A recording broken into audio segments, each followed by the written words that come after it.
Кішкентай бөбекті алып қашқан Қаражан атының басын үйіне қарай бұрмады.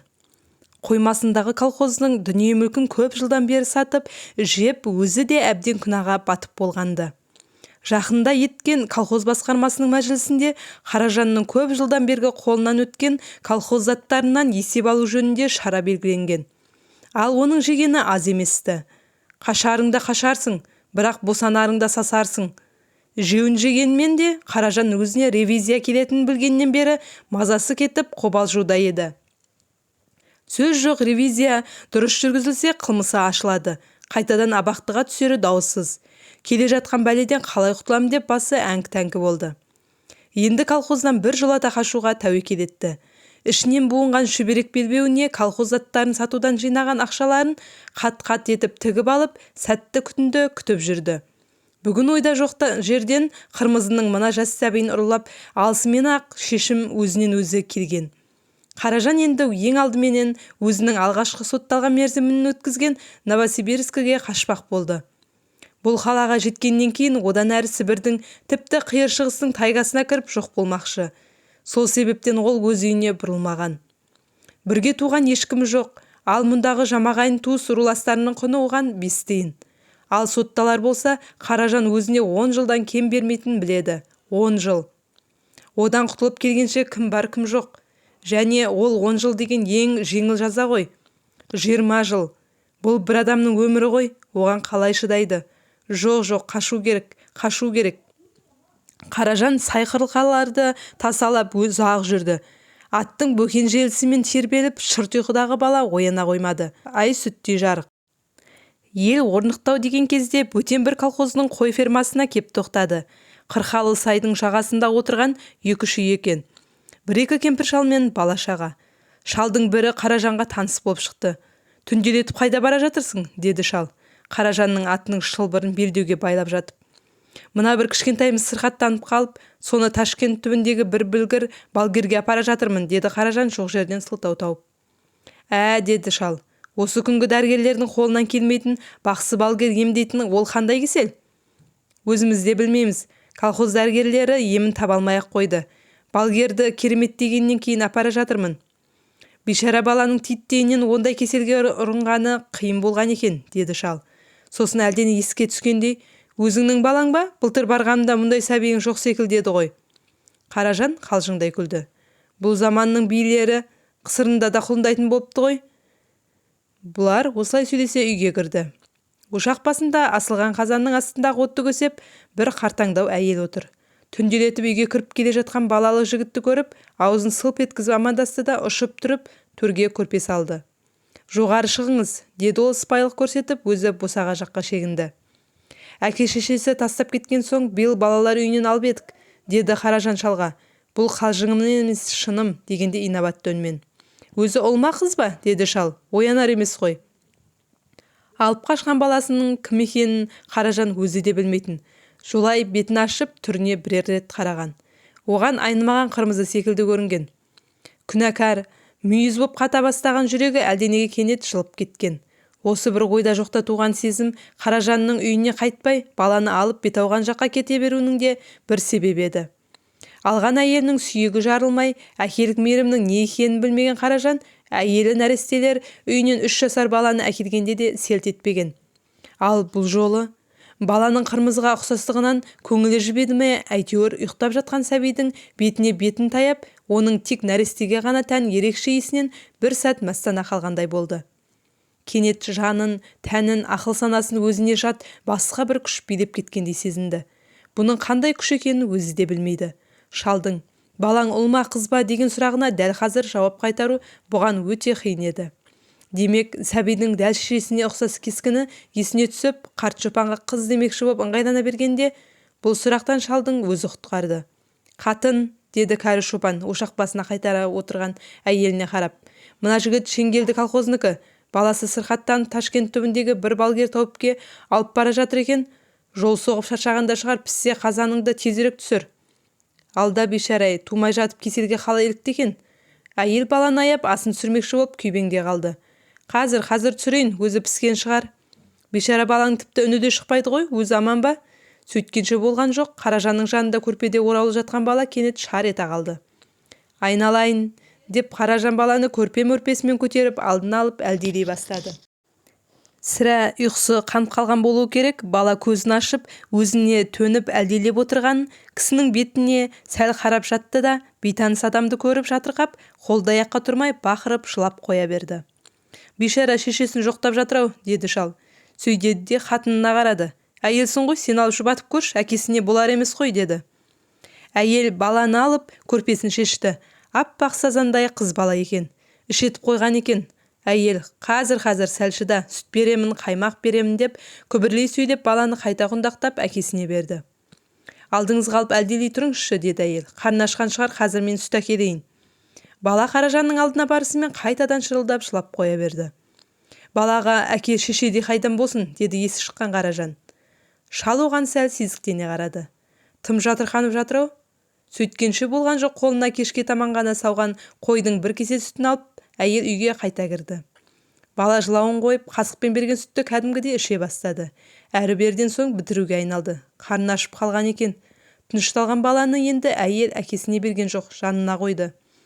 Денесінің ыстығы да жоқ, тамағы да сау, деді әйел. Сонда бұл сәбидің қандай ауруы болды екен? Шал мен әйел екеуі бірдей Қаражанға қарай қалды. Бірақ Қаражан абыржыған жоқ.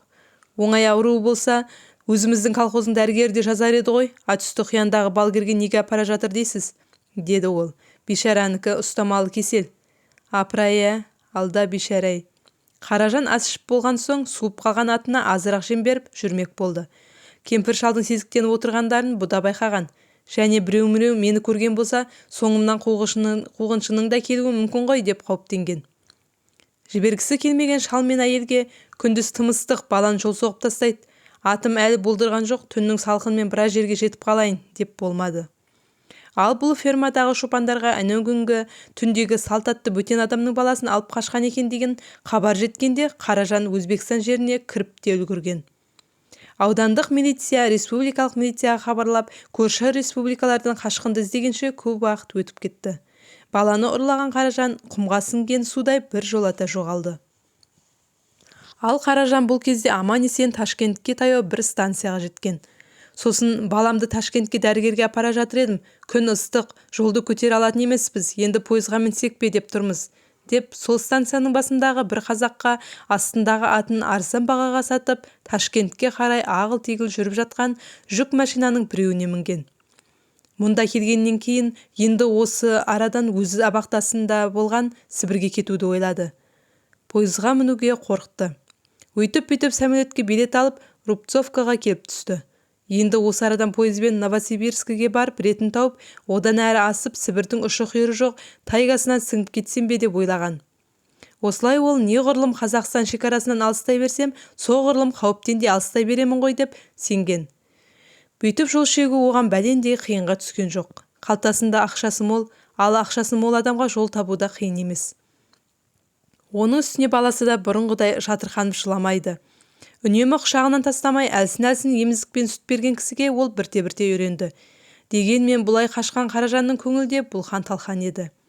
Қасқыр екеш қасқырда аштық қуып тамақ іздеп, өзінің туып өскен апанынан алыстаған сайын ұзақ уақыт ұмытпай қайта-қайта оған оралғысы келіп тұрады дейді. Қаражан да қанша қасқыр мінезді болғанымен де туып өскен жерінен ұзаған сайын артына қарай берді. Қарай беріп алыстай берді. Бірақ артына қарай алыстады. Өйткені ол өзінің осы кеткені туған елден мүлдем кеткен екенін түсінген. Алдында отырған нәрестесі сондықтан да ұшы-қиыры жоқ құмайт шөлді, көделі жусанды, кең даласының ескерткішке алған бір уыс топырағы секілді болып көрініп кетті. Даласын жоғалтқанмен төлеуін алып көңілі көншіккендей санады ол өзін. Ал қазақ секілді көшпелі елдің баласына қонар көлі, ұшар көгі туған жері ғой. Қаражан да сол туған жерін кейде жаны ауыра қимай, істеген қылмыс үшін қандай жаза болса да көнбек боп, бір сәт кейін қайтуға да бел буған. Бірақ бұл ойыннан ол тез қайтты. Оған себеп осы кішкентай сәби болды. Әрине, еліне қайта барса, мұны құшағындағы баладан айырады. Жоқ, ондай ауыр азапқа енді Қаражан көне алмайды. Өзі тірі тұрғанда қуыршақтай киіндіріп бауырына басқан осы бір жусан аңқыған қуанышын ешкімге де бермейді. Одан да өлген артық. Жоқ, Қаражан кішкентай сәбиді бірден жақсы көріп қалған жоқ. Ондай сезімне ол тіпті аулақ еді. Бірақ қасқыр екеш қасқырды алып қашқан адамның баласын бірден жей қоймайды. Емізеді, бауырына басады, тағылық мінезге үйретеді. Өзіндей қасқыр етуге тырысады. Кішкентай балаға деген әсіресе қасқыр секілді аңда ғылым әлі толық дәлелдей алмаған ерекше бір осал сезім болады дейді оқымыстылар. Ал Қаражанды алсақ, бұл да бір, қасқыр да бір еді. Мүмкін сол қасқырға тән сезім мұны да биледі. Әйтеуір сәбиге ол шу дегеннен жанашырлық мінез көрсетті. Бірте-бірте сол сезім Қаражанды балаға үйретті. Уақыт өткен сайын сәбидің қылығына мәз болуды шығарды. Бұрын біреуді әсіресе өзін мүсіркеп көрмеген Қаражан алдына отырып еркелеген баланы көнтеріде қатып қалған бетін жұп-жұмсақ алақанмен алғаш рет ақырын сипағанында өз болғалы босап кетіп көзіне жас алды. Айналайын-ай, Құдай үйретті ме саған бұл қылықты? Құрбаның болып кетейін. Сен не тілесең, соны істермін. Қаласаң, өзім түскен жамалдың жолдан да шығамын. Ол өзінің түскен жолдың дұрыс емес екенін бірінші рет мойындады. Бірақ толып жатқан себеп болды. Әсіресе жастайынан қанына Қаражан соңынан бұл уәдесінен шыға алмады. Оған сіңген қайсарлығы, өзімін дегенін дұрыс санар бір бетке мінез құлқымен сана сезімінің тайыздығы жібермеді. Жүрегінде кенет пайда болған сәбиге деген осы бір ыстық махаббат оның ойына сіңген жаман қасиетін жеңе алмады. Бұл әлі әкелік махаббат емес еді. Қаражанның сәбиді қазіргі жақсы көруі оны кейін қайтудан сақтап қалғанмен, жарқ еткен жалынды сәулеме әлде ұзақ маздап жанар от па белгісіз еді. Самолеттен түскеннен кейін ол жол-жөнекей бір машинаға отырып темір жол станциясына келді. Енді осы арадан жаңа жүре бастаған Ташкент-Новосибирск пойызына мінбек болды. Қазақстан тұсында болмаса, бұл пойыздан бұларды іздемейтіндерін ол жақсы білетін. Келер күні қолындағы кішкентай баласын сылтау етіп, Ташкент-Новосибирск пойызына билет алды. Бірақ 3 күн бойы міне алмады. Соғыс біткеніне 1 жыл өтсе де, темір жолды мықтап тәртіп бола қоймаған шақ. Ерсілі-қарсылы жүріп жатқан жұрт. Вагон біткен лық толған. Эвакуациямен келген біреулер бала-шағасымен еліне қайтып бара жатыр. Әскери қызметтен босанған адамдар да көп. Уақытша туған азық-түлік, зат қиыншылықтарын пайдаланып, қап-түйіншек арқалаған алып сатар саудагерлер де баршылық. Кейбіреулер командировкамен келе жатырмыз дейді. Әйтеуір пойызға мініп болмайды. Билетінің барлығына кондукторлар қарамайды. Орын жоқ деп мелшиедте тұрады. Ал бірен-саран әйел кондукторға күш көрсетіп кимеде жармалай крем деген біреу болса, кондуктордың ар жағында шөп ұстағандай боп тұрған жолаушылардың өздері де «Куда прешь? Сказано же, нет места» деп кеудеңнен итермелеп жерге бір-ақ түсіреді. 3 күннен бері кішкентай баласымен пойызға міне алмай отырған қазақты сол күні вокзалдағы тәртіпті қарап жүрген әскери патруль деген білектерінде қызыл шүберектері бар солдаттар көрді. Бұлардың екеуі Қазақстаннан келгендер еді. Олар жерлестерін танып, және ыстықта 3 күннен бері жүре алмай отырған кішкентай баланы аяп кетті. Командирлермен сөйлесіп келе жатқан Ташкент-Новосибирск пойызына балалы жігітті отырғызбақшы болды. Көп кешікпей күрсілдей арсылай вагондарының ішіне кісі лық толған пойызда жетті. «Жерлес ағайын», деді екі солдаттың қазақша білетіні. «Жүр, біз қазір сені пойызға мінгіземіз». «Ой, рахмет», деп Қаражан қуанып кетті. Кішкентай бөбегін қуыршақтай етіп, бір қолмен құшақтап, екінші қолмен ондай-мұндайларын, баласының киім-кешегін, жаялықтар салынған жолай сатып алған шамадан ұстап патруль солдаттарға ерді. Патруль командирі старшина жігіт вагондарды өзі аралап келді де біреуіне тоқтады. «Осы вагонға кіріңіздер», деді ол солдаттарға. «Өзгелерден мұнда кісі аз, бір орын табылатын секілді». Бұл вагонның да есігінің алдында тіресіп тұрған жолаушылар. «Ешкімді де бері қарай өткізбеймін» деген пішін көрсетіп, есіктің екі жағындағы темірінен ұстап, үстінде жеңі шолақ майка, кеуде білектері жүн-жүн еңгезердей қап-қара біреу тұр. Грек екенін, армян екенін айыра алмайсың. Өзгелерден гөрі ашулы. «Қане жол беріңдер», деді старшина.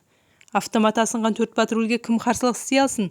Вагон алдындағы жұрт амалсыз сығылысып араларын аша берді. Дәу қарада вагон босағасынан қолын алды. «Тек қайда кірзесіңдер, пысынаған ыстық кісінің кептігінен демалуға болмайды», деп ол күрете қалды.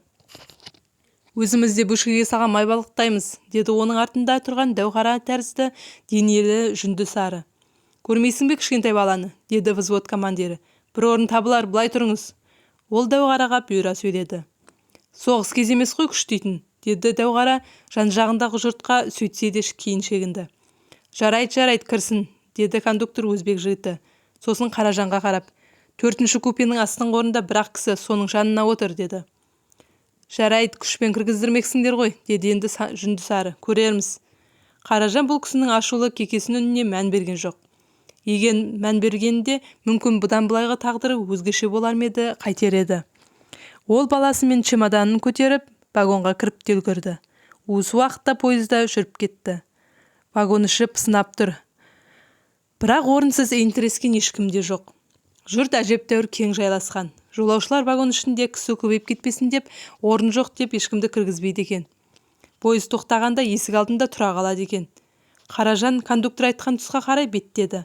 Дәл сол сәтте вагонның 2-ші қабатындағы орында жатқан біреу коридормен өтіп бара жатқан Қаражанның арқасынан қағып қуана қалды. Коля, сен қайдан жүрсің бұл жақта? Балалы болыпсың ғой. Өзі де жерге секіріп түсті. Бұда Қаражан секілді төртпақ келген қареттері бөлек-бөлек жас жігіт екен. Вася, Қаражан да қуанып жатыр. Бұл Ваня Берухин деген жігіт еді. Қаражан абақтыда отырған кезде бұда отырған. Кісі тонап түскен екен. Өзі секілді бұзық Қаражанмен достасып кеткен. Қаражан шыққанда бұл абақтыда қалған. Содан бері кездесіп тұрғандар осы. Екеуі бірін-бірі иықтарына қағып, әйтеуір аман екенсің ғой. Ескі досты көргенге не жетсін деген секілді жай сөздермен сәл қуана күлісіп тұрды да Василий. Бар, орналас, сосын сөйлесерміз, деді сосын кенет сыбырлай.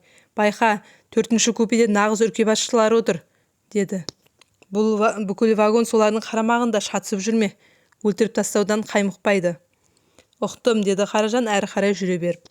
Ол өзіне көрсетілген купеге келді. Вагонның терезе алдындағы кішкентай стол үсті толған май балық, шошқаның кепкен шұжығы, ақ бөлке жуа. Рестораннан әкелінген бөтелкелі сыралар, орталанып пішілген бір-екі ақ арақ шынысы көрінеді. Төменгі оң жақ сәкіде жаңағы вагон есігінің алдында тұрған дәуқара мен жүнді сары отыр. Сол жақ сәкіде үстінде матростың аламайкысы бар серейіп біреу жатыр. Жоғарғы қатарда шылымдарын бұрқыратып терезеге қарап қозғалмай қалған екі жігіттің тықыр бастары көрінеді.